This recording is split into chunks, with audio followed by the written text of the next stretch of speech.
Hello दोस्तों, इस video में हम नरेशन के बारे में बात करने वाले हैं। दोस्तों, इस वीडियो में हम नरेशन के बारे में पूरा बात करेंगे। दोस्तों, इस वीडियो में मैं आपको बता दूंगा कि नरेशन को कैसे पहचाना जाता है, नरेशन के कितने प्रकार होते हैं और नरेशन किसी सेंटेंस का कैसे किया जाता है। तो सबसे पहले देखते हैं नरेशन। नरेशन का जो हिंदी अर्थ होता है वो किसी बात का वर्णन करना या विस्तार करना होता है। नरेशन में दो लोग आवश्यक होते हैं, एक वक्ता एक श्रोता। यानी कि कहने का अर्थ है कि एक बोलने वाला होगा और एक सुनने वाला होगा। जैसे एक सेंटेंस के माध्यम से आपको बताते हैं, जैसे इसमें रवि सेड टू मी, तो इसमें रवि कह रहा है, Ravi said to me, Ravi ने मुझसे कहा। तो रवि जो है वो वक्ता हो गया और जो मुझसे रवि कह रहा है तो मैं श्रोता हो गया हूँ। इसलिए नरेशन में दो लोग कम से कम होंगे। नरेशन दो प्रकार का होता है, एक डायरेक्ट नरेशन, एक इनडायरेक्ट नरेशन। डायरेक्ट नरेशन भी होता है दो प्रकार का और रिपोर्टेड स्पीच। तो चलिए देखते हैं डायरेक्ट नरेशन। डायरेक्ट नरेशन जब वक्ता के द्वारा कही गई बात ज्यों का त्यों व्यक्त कर दिया जाता है तो उसे डायरेक्ट नरेशन कहते हैं। जैसे वक्ता कौन है, रवि है इस सेंटेंस में, और श्रोता मी है। तो जैसे जैसे जैसे रवि ने कहा उसी प्रकार से व्यक्त कर दिया गया है। आई रोट अ लेटर, मैंने एक पत्र लिखा। दोस्तों, डायरेक्ट नरेशन पहचानने का एक बहुत बढ़िया ट्रिक है। डायरेक्ट नरेशन में क्या होता है कि उसमें कॉमाज होते हैं। जैसे यहाँ देखिए, यहाँ पर एक कॉमा लगा है, यहाँ पर डबल कॉमा लगा है, फिर अंत में डबल कॉमा लगा। डायरेक्ट नरेशन की पहचान यही एकदम सटीक पहचान है कि आप लोग किसी भी सेंटेंस में देखेंगे, अगर कामा होगा तो डायरेक्ट नरेशन होगा, अगर कॉमा नहीं होगा तो दूसरा नरेशन होगा। अभी बात करते हैं। तो डायरेक्ट नरेशन दो प्रकार का होता है, एक रिपोर्टिंग वर्ब, दूसरा रिपोर्टेड स्पीच। दोस्तों, अगर आप लोगों को नरेशन किसी भी सेंटेंस का करना है तो आप लोगों को उसमें रिपोर्टिंग वर्ब क्या है और रिपोर्टेड स्पीच क्या है ये आपको पहचानने की ज़रूरत है। अगर आप लोग ये नहीं पहचान पाएंगे तो आप लोग नरेशन एक सेंटेंस का दूसरे सेंटेंस में नहीं कर पाएंगे। दोस्तों, नरेशन चाहे क्लास 12th में आता हो या 10th के बोर्ड एग्जाम में आता हो, नरेशन दोनों ही क्लास में आता है और दोनों में ही आपका 2 नंबर का रहता है। तो आप लोगों का उसमें क्या पूछता है, डायरेक्ट नरेशन दिया होगा, आप लोगों को डायरेक्ट से इनडायरेक्ट नरेशन करना होगा। दोस्तों, अगर आप लोग हमारा यह वीडियो बहुत सावधानी से देख लिए तो आप लोग दोस्तों इसी वीडियो में नरेशन करना सीख जाएंगे। दोस्तों, नरेशन करने के लिए आप लोगों को सबसे पहले रिपोर्टिंग वर्ब क्या है और रिपोर्टेड स्पीच क्या है इसको पहचानने की बहुत ज़रूरत है। तो रिपोर्टिंग वर्ब, कामा के पहले वाला भाग जो होता है वो रिपोर्टिंग वर्ब होता है। जैसे ये कामा की जो बहरे वाला यहाँ से यहाँ तक भाग है ये रिपोर्टिंग वर्ब है आप लोगों का। ये रिपोर्टिंग वर्ब है। और कामा के अंदर वाला भाग देखिए, ये इस तरफ से भी कामा से बंद है, इस तरफ से, और ये जो कामा से बंद भाग है ये रिपोर्टेड स्पीच होगा। दोस्तों, आप लोग इसे शॉर्ट फॉर्म में आरबी लिख सकते हो और इसे आरईएस लिख सकते हो।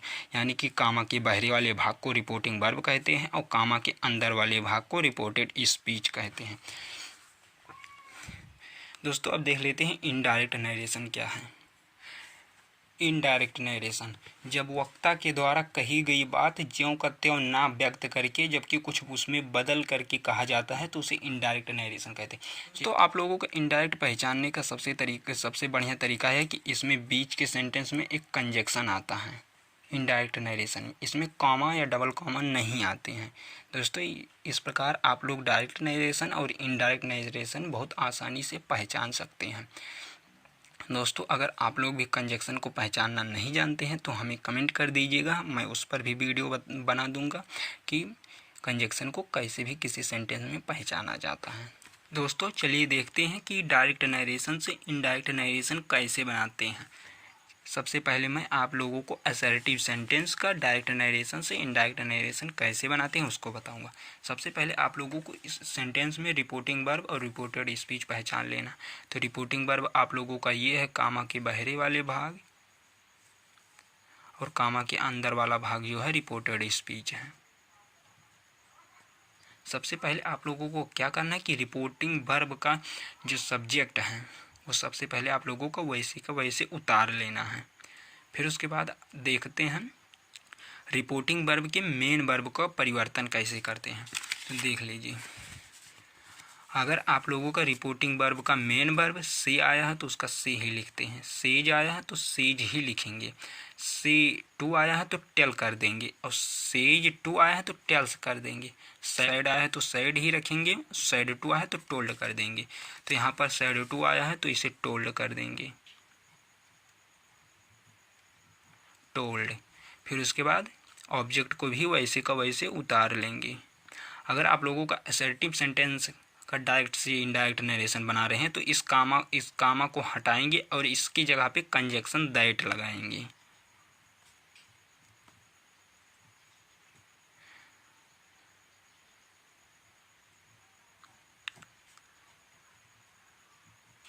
दैट लिखेंगे। अब आप लोगों को रिपोर्टेड स्पीच वाले सेंटेंस में आ जाना है। सबसे पहले आप लोगों को पहचानना है कि रिपोर्टेड स्पीच वाली सेंटेंस का जो कर्ता है वो फर्स्ट पर्सन में है या सेकेंड पर्सन। दोस्तों अगर आप लोग नहीं पहचान पा रहे हो कि रिपोर्टेड स्पीच का कर्ता फर्स्ट पर्सन में है या सेकेंड पर्सन या थर्ड पर्सन में, तो आप लोगों को बता, जो फर्स्ट पर्सन के कर्ता हैं वो केवल आई और बी हैं। फर्स्ट पर्सन सदैव किसी सेंटेंस में अगर आई और बी दिए हों तो ये फर्स्ट पर्सन के ही कर्ता हैं, ये आप लोगों को ध्यान रखना है। फिर सेकेंड पर्सन के कर्ता केवल यू है। अगर यू आता है तो आप लोगों को ये पहचान लेना है कि यू सेकेंड पर्सन का कर्ता है। और थर्ड पर्सन के कर्ता आई बी और यू को छोड़कर जो भी आते हैं वो आप लोगों के थर्ड पर्सन के कर्ता होते हैं, जैसे ही सी इट दे दियर। और अगर किसी का नाम आ रहा है तो वो भी थर्ड पर्सन के कर्ता होते हैं। तो देखिए दोस्तों, इसमें फर्स्ट पर्सन के कर्ता आया है रिपोर्टेड स्पीच वाले सेंटेंस में। तो आप लोगों को क्या करना है कि अगर रिपोर्टेड स्पीच वाले सेंटेंस में फर्स्ट पर्सन के कर्ता है तो उसको आप लोगों को रिपोर्टिंग वर्ब के सब्जेक्ट के अनुसार बदलना होगा। जैसे रिपोर्टिंग वर्ब का सब्जेक्ट ही है तो आप लोगों का यहाँ पर भी ही कर देना है। उसके बाद आप लोगों को रिपोर्टेड स्पीच वाले भाग सेंटेंस का टेंस पहचानना है कि रिपोर्टेड स्पीच वाले सेंटेंस का टेंस कौन सा है। तो देखिए, चलिए दोस्तों, टेंस परिवर्तन संबंधी नियम को भी देख लेते हैं। टेंस संबंधी परिवर्तन, अगर रिपोर्टेड स्पीच वाला जो सेंटेंस है टेंस है, अगर वो प्रेजेंट इंडेफिनिट में होगा तो उसको इनडायरेक्ट बनाते समय पास्ट इंडेफिनिट में परिवर्तन कर देंगे। अगर प्रेजेंट कॉन्टिन्यूअस में है तो पास्ट कॉन्टिन्यूअस में परिवर्तन कर देंगे। अगर प्रेजेंट परफेक्ट है तो पास्ट परफेक्ट में परिवर्तन कर देंगे। अगर प्रेजेंट परफेक्ट कॉन्टिन्यूअस है तो पास्ट परफेक्ट कॉन्टिन्यूअस टेंस में परिवर्तन करेंगे। अगर पास्ट इंडेफिनिट है तो पास्ट परफेक्ट करेंगे। पास्ट कॉन्टिन्यूअस है तो पास्ट परफेक्ट कॉन्टिन्यूअस में करेंगे। दोस्तों इसका मतलब ये है कि हमें डायरेक्ट नरेशन जो भी हो हमें उसको इनडायरेक्ट नरेशन में पास्ट में ही बदलना है। जैसे ये हमारा रिपोर्टेड स्पीच वाला सेंटेंस अगर आप लोग पहचानना जानते होंगे तो ये आप लोगों का प्रेजेंट परफेक्ट टेंस है। देखिए दोस्तों, इसमें हैव सहायक क्रिया है तो हैव और हैज प्रेजेंट परफेक्ट में ही आता है। तो इसको अब हमें पास्ट परफेक्ट में बदलना है। तो पास्ट परफेक्ट में ही के साथ हैड होता है, फिर उसके साथ क्रिया थर्ड, पास्ट परफेक्ट में भी क्रिया थर्ड फॉर्म में होती है, इसमें प्रेजेंट परफेक्ट में भी क्रिया थर्ड फॉर्म में होती है, इसलिए थर्ड फॉर्म क्रिया का लगाएंगे डन। और उसके बाद हिज वर्क, फुल स्टॉप। देखिए दोस्तों, ये आप लोगों का डायरेक्ट नरेशन था, ये आप लोगों का इनडायरेक्ट नरेशन में परिवर्तन हो चुका है। सबसे पहले आप लोगों को रिपोर्टिंग वर्ब वाले सेंटेंस में आप लोगों को परिवर्तन करना है। वो अगर आप लोगों का रिपोर्टिंग वर्ब का सब्जेक्ट जो भी है उसको बिना परिवर्तन किए आप वैसे का वैसे उतार लीजिएगा। उसके बाद रिपोर्टिंग वर्ब के मेन वर्ब का परिवर्तन हमने आप लोगों को बता ही दिया है। अगर से आएगा तो से ही लिखना है, अगर से टू आएगा तो टेल लिखना है, अगर सेज आएगा तो सेज ही लिखना, अगर सेज टू आया तो टेल्स कर देंगे, सेड टू आया तो टोल्ड कर देंगे, और सेड आया तो सेड का सेड ही उतार लेंगे। तो सेड टू आया है तो टोल्ड कर दिए, और उसके बाद मी का मी वैसे उतार लिए। अगर असर्टिव सेंटेंस का हम लोग इनडायरेक्ट में बना रहे हैं तो कामा को हटाएंगे और कंजक्शन दैट लगाएंगे, कंजक्शन दैट हो गया। और रिपोर्टेड स्पीच वाले सेंटेंस में परिवर्तन करते हैं। उसके बाद दूसरा सेंटेंस है दूसरा सेंटेंस है he said to me comma double comma you have done your work. तो इसमें ये रिपोर्टिंग वर्ब हैं और ये रिपोर्टेड स्पीच हैं। आप लोगों को क्या करना है, रिपोर्टिंग वर्ब के सब्जेक्ट को वैसे का वैसे उतार लेना है। ही सेड टू आया है तो सेड टू का भी हमने बताया कि सेड टू का टोल्ड हो जाता है, टोल्ड। उसके बाद उसके ऑब्जेक्ट, रिपोर्टिंग वर्ब के ऑब्जेक्ट जो भी है उसको वैसे का वैसे उतार लेंगे। मी कामा हटाएंगे, कंजक्शन दैट लगाएंगे। दोस्तों अब रिपोर्टेड स्पीच वाला जो करता है ये सेकेंड पर्सन का है। दोस्तों अभी हमने बताया यू सेकेंड पर्सन का कर्ता होता है, सेकेंड पर्सन का कर्ता केवल यू ही होता है और कोई नहीं। तो उसको अब हम लोग इसको बदलेंगे रिपोर्टिंग वर्ब के ऑब्जेक्ट के अनुसार। तो रिपोर्टिंग वर्ब का ऑब्जेक्ट मी है तो मी का जो सब्जेक्ट होता है वो आई होता है, इसलिए इसकी जगह पे आई लिखेंगे, आई। अब टेंस देखेंगे कौन सा टेंस है, तो you have done your work. फिर आप लोगों का जो टेंस है वो प्रेजेंट परफेक्ट है तो ये पास्ट परफेक्ट में चला जाएगा। तो आई के साथ हैड, पास्ट परफेक्ट में हैड ही होता है, सहायक क्रिया हैड। फिर उसके बाद थर्ड फॉर्म डन।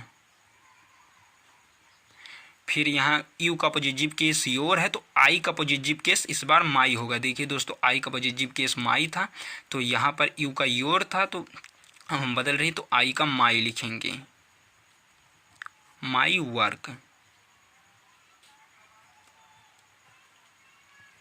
दोस्तों अगला सेंटेंस है he said to me comma double comma में he has done his work, फिर डबल कॉमा फिर फुल स्टॉप।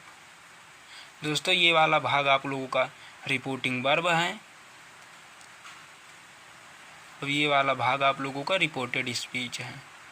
फिर आप लोगों को वही ध्यान देना है, रिपोर्टिंग वर्ब का जो सब्जेक्ट है वैसे का वैसे उतार लेंगे।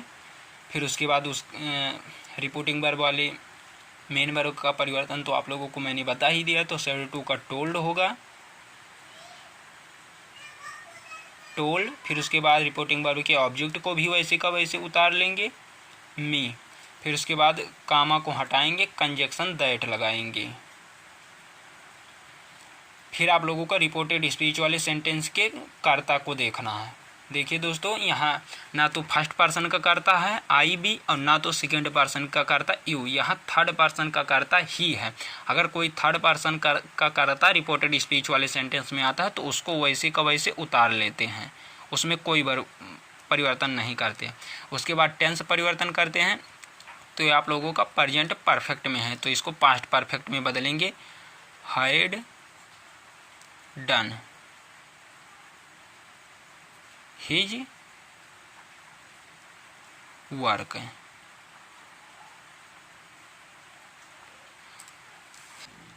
दोस्तों डायरेक्ट नरेशन से इनडायरेक्ट नरेशन में परिवर्तन करने के जो सामान्य नियम थे वो हमने इस वीडियो में आपको बता दिया है। दोस्तों अगली वीडियो में मैं आपको असर्टिव सेंटेंस का डायरेक्ट नरेशन से इनडायरेक्ट नरेशन बनाने का विशेष नियम बताऊंगा। आई होप दोस्तों वीडियो अच्छी लगी होगी। अगर वीडियो अच्छी लगी है तो वीडियो को लाइक और चैनल को सब्सक्राइब करना ना भूलें।